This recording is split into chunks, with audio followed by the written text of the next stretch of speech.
रात के अंधेरे में कुछ रास्ते ऐसे होते हैं जो आपको मंजिल तक नहीं बल्कि मौत की दहलीज तक ले जाते हैं। और आज मैं आपको ले चलूंगा उसी रास्ते पर जहां कदम रखने वाला कभी वापस नहीं लौटता। बरसात का मौसम था।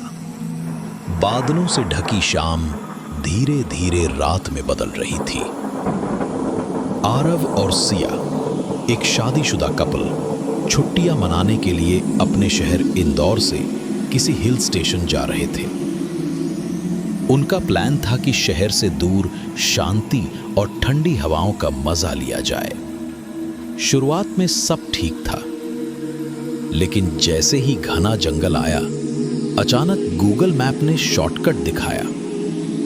रास्ता छोटा था और दोनों सोचने लगे कि क्यों ना ये रास्ता ले लिया जाए।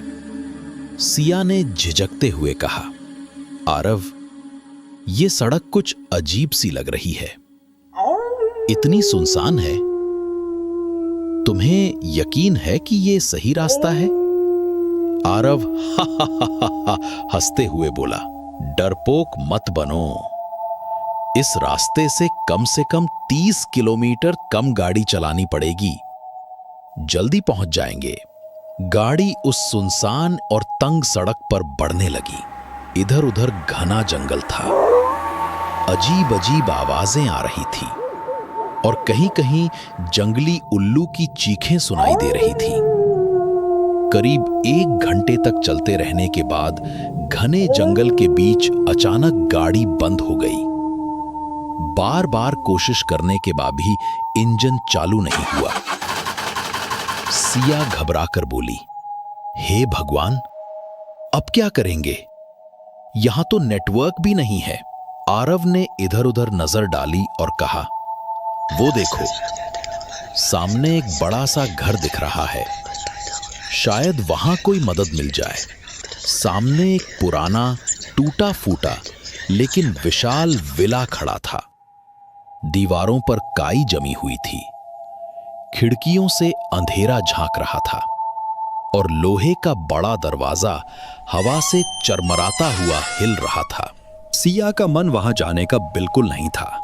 वो बोली, आरव, मुझे ये जगह बिल्कुल ठीक नहीं लग रही, चलो वापस चलते हैं। लेकिन मजबूरी थी। जंगल में रात बिताना और भी खतरनाक था। दरवाजा खटखटाने पर एक लंबा चौड़ा और अजीब सा दिखने वाला आदमी बाहर आया। उसका चेहरा अजीब सा था, आंखों में थकान और कुछ पागलपन सा था। उसने टूटी फूटी आवाज में कहा, कौन हो तुम लोग? आरव ने बताया कि उनकी गाड़ी खराब हो गई है और उन्हें मदद चाहिए। वो आदमी कुछ देर उन्हें घूरता रहा और फिर मुस्कुराया, अंदर आ जाओ, रात हो गई है, सुबह मैं तुम्हें सही रास्ता दिखा दूंगा। अंदर से विला बहुत बड़ा था, लेकिन सन्नाटा ऐसा कि सांसों की आवाज भी सुनाई दे। दीवारों पर पुरानी तस्वीरें टंगी थी, जिनमें एक औरत की तस्वीर बार बार नजर आ रही थी। सिया ने धीरे से पूछा, आरव, तुमने ध्यान दिया? हर तस्वीर में वही औरत है। आरव ने सिर हिलाया, लेकिन कुछ बोला नहीं। वो आदमी उनका नाम पूछे बिना ही बोला, तुम दोनों थके हुए लग रहे हो, ऊपर वाले कमरे में आराम कर लो, सुबह मैं तुम्हें रास्ता दिखा दूंगा। लेकिन उसकी आंखें कुछ और ही कह रही थी। रात भर उस विला से अजीब अजीब आवाजें आती रहीं, कभी किसी के हंसने की, कभी किसी के रोने की। सुबह जब आरव और सिया बाहर निकलने लगे तो देखा दरवाजा बाहर से बंद था। उन्होंने बहुत कोशिश की, लेकिन दरवाजे पर बाहर से ताला लगा हुआ था। सिया चीख कर बोली, आरव, ये हमें फंसा चुका है। उसी समय वो आदमी हंसते हुए आया और बोला, अब तुम दोनों यहां से कहीं नहीं जा सकते, मेरी पत्नी को बहुत अकेलापन लगता है। तुम दोनों का साथ उसे अच्छा लगेगा। आरव और सिया को समझ आ गया था कि वो एक मानसिक बीमार इंसान है। उसने उन्हें एक अंधेरे कमरे में धकेल दिया। वहां खून के दाग और जंग लगे औजार रखे हुए थे। कई दिनों तक वो दोनों भागने की कोशिश करते रहे, लेकिन हर बार नाकाम हुए।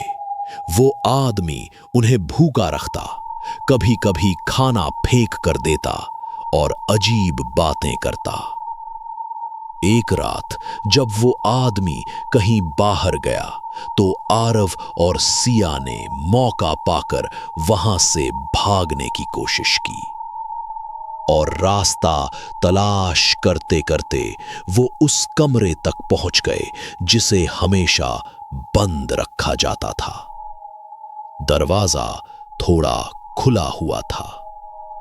अंदर जाकर उन्होंने जो देखा उसको देखकर उनके पैरों तले जमीन खिसक गई। कमरे में एक सड़ी गली लाश पड़ी थी, एक औरत की लाश जिसे किसी ने सजाकर कुर्सी पर बैठा रखा था। उसके गले में मंगलसूत्र था और शरीर पर शादी का जोड़ा था। सिया कांपते हुए बोली, हे भगवान, ये उसी आदमी की पत्नी है और ये लाश कितने साल पुरानी होगी। आरव ने डरते हुए कहा, यानी वो आदमी इसी लाश के साथ रहता है। दोनों डर से कांप गए। तभी पीछे से उस आदमी की आवाज आई, तुमने मेरी रानी को देख लिया। उसकी आंखें में खून उतर आया। उसने आरव को धक्का दिया और सिया को पकड़ लिया। अब तुम भी हमेशा के लिए यहीं रहोगे। मेरी रानी को साथ चाहिए। आरव और सिया चिल्लाते रहे, लेकिन कोई सुनने वाला नहीं था। कई दिनों तक उन्होंने कोशिशें की, लेकिन वो आदमी हर बार उन्हें रोक लेता। आखिरकार वो रात आई जब अमावस्या थी। पूरा विला अंधेरे में डूबा हुआ था।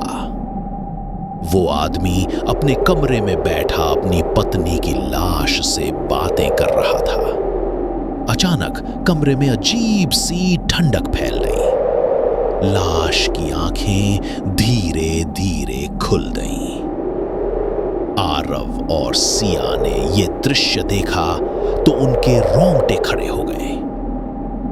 उस औरत की आत्मा उठ खड़ी हुई। उसने उस आदमी का गला दबोच लिया।